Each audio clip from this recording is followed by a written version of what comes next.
Listen, guys, but so many people do winners and losers after the draft. What we want to start with is actually the quarterbacks, the veteran quarterbacks, who ends up a winner and loser because of what their teams did in the draft. And we have to start with Josh Allen, which has been a big discussion point, to the point where Brandon Beane on their local radio, WGR 550 Sports Radio in Buffalo, got a little testy about the lack of help at the wide receiver position. Listen to this.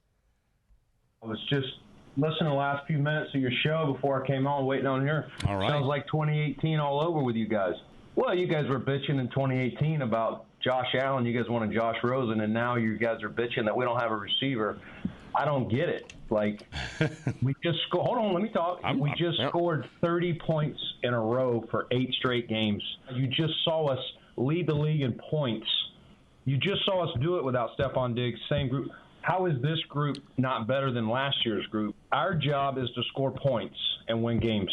Where do we need to get better? Defense. We did that. So I get it. You got to have a show, and you got to have something to bitch about. But bitching about wide receiver is one of the dumbest arguments I've heard.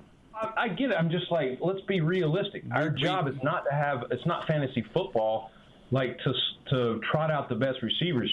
You got Josh Allen. First thing you got to do is protect him. You can't have everything. You can't have Pro Bowl wide receivers and have a Pro Bowl offensive line and an all-pro quarterback and 3 great running backs. I'd love to play fantasy football, but there's one football, Jeremy. There's one ball. You can't give it to but so many people. So that's where I'm like, I don't understand this narrative. I felt it a little bit from a couple of the reporters and the thing. Like, if you score points at the level we scored, that is winning football. So that was Bills GM Brandon Beane, pretty defensive. The Bills' first 5 picks in the draft this year, guys, were allocated towards defense. The 6th pick was Jackson Hawes, the blocking tight end out of Georgia Tech.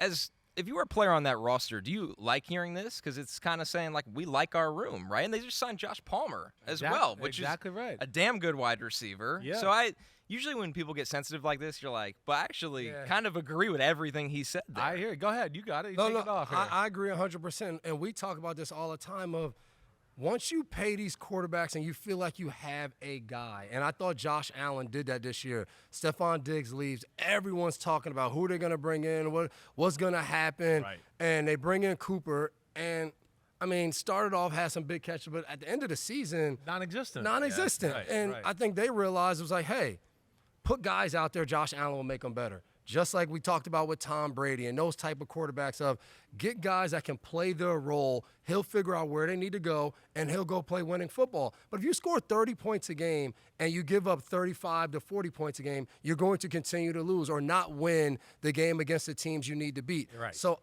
I look at this as we're not trying to win Josh Allen MVP. We're not trying to have the best record in the NFL at the end of the regular season.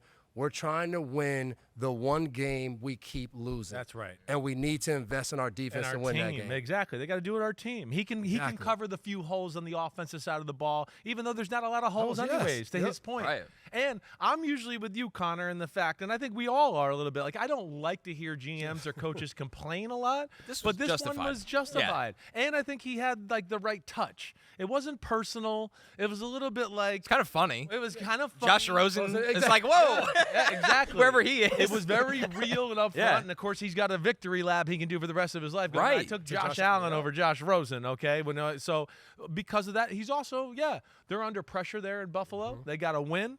He also knows the politics of the sport a little bit, and that, yes, the local radio station can start up a theme that just like catches fire, and all of a sudden you're like, man, all of a sudden everybody, this is all they were talking about.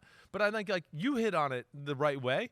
First off, I mean, offensively, they're expecting and looking at it going, Khalil Shakir's good, and he's only going to get better. We're going into what, year 3, right? All right, so then we got Keon Coleman. It's the 33rd pick of the draft from 2 years ago. They're going, he's going to get better. We're banking on that. Dalton Kincaid, still very early in his career. He's going upwards. Dawson Knox is pretty good. We have an offensive line that I would say is top 5-ish in football. And a running back that they haven't paid yet that we know is a top running back in the game too. I'm not going to say he's top 1, 2, or 3, but he's damn good, right? No doubt. And he can catch the ball out of the backfield and be a receiver that way. And of course, he runs well. So I think they're looking at it and going, yeah, we scored 42 points in a game and lost to the Rams. Like, what are you talking about? The Ravens playoff game, we never stopped them the whole time. Lamar did a flip 360 and fumbled, right? Mark Andrews dropped the pass that Lamar could have thrown better, and he dropped it, whatever. Damn, Isaiah likely fumbles over the middle wide open. Like, at no point did they stop it. So, yeah, they need big-time playmakers on that side of the ball. I like what they did.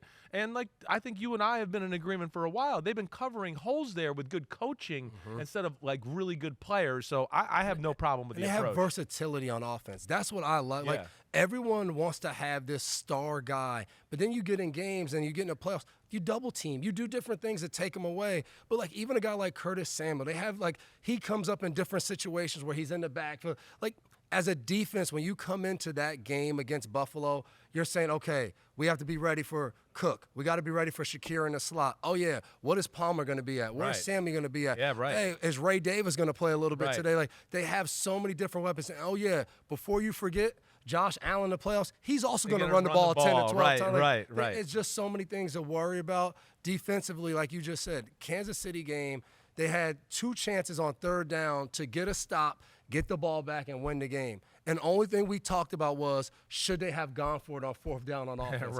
Forget the defensive chances you had to get stops. Let's just only talk about the quarterback sneak on 4th down, because the whole team was based on Josh Allen in the offense. I give Beane credit. Change that up. Yeah, good for Beane. I got no problem with doing what he did there. A good draft. They're a good football team. We know that. They need more blue chip players on the defensive side of the ball. Harrison is an island corner that I really liked on the outside.